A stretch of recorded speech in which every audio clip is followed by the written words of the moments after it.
அண்மை செய்தி. போதைப்பொருள் கடத்தல் வழக்கில் கைது செய்யப்பட்டுள்ள ஜாஃபர் சாதிக்கின் சொத்துக்கள் பறிமுதல் செய்யப்பட்டுள்ளது. அதனை அண்மை செய்தியாக பார்த்துக் கொண்டிருக்கிறோம்.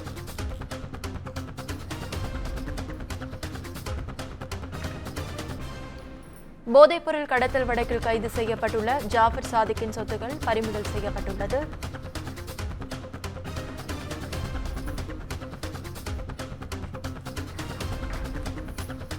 இது குறித்த முழு விவரங்களை வழங்க தலைமைச் செய்தியாளர் சிவா நம்மோடு இணைப்பில்.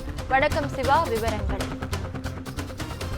2000 கோடி ரூபாய் மதிப்பிலான போதைப் பொருட்கள் கடத்தல் வழக்கில் அமலாக்கத்துறையால் கைது செய்யப்பட்டு தொடர் விசாரணையில் இருந்து வரக்கூடிய ஜாஃபர் சாதிக்கினுடைய சொத்துக்கள் தற்போது முடக்கப்பட்டு அமலாக்கத்துறையால் பறிமுதல் செய்யப்பட்டிருக்கிறது.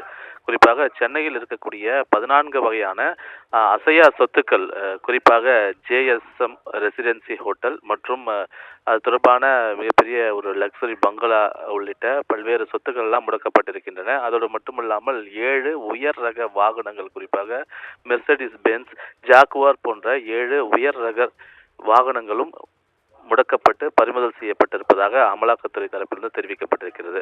ஒட்டுமொத்தமாக 55 கோடி ரூபாய் மதிப்பிலான அவருடைய சொத்துக்கள் முடக்கப்பட்டு அமலாக்கத்துறை மூலமாக பறிமுதல் செய்யப்பட்டிருப்பதாக தற்போது அமலாக்கத்துறை அதிகாரப்பூர்வமாக தெரிவித்திருக்கிறது.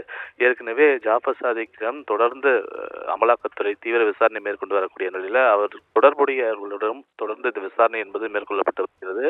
இந்த நிலையில் இதனுடைய அடுத்த கட்ட நடவடிக்கையாக தான் அமலாக்கத்துறை தற்போது அவருடைய சொத்துக்கள் 55 கோடி ரூபாய் மதிப்பிலான சொத்துக்கள், அதில் 14 அசையா சொத்துக்கள், 7 உயர் ரக வாகனங்கள் என ஒட்டுமொத்தமாக தற்போது பறிமுதல் செய்யப்பட்டிருப்பது தற்போதைய ஒரு அண்மை செய்தியாகவும் முக்கிய செய்தியாகவும் பார்க்கப்படுகின்றது. நவீனா,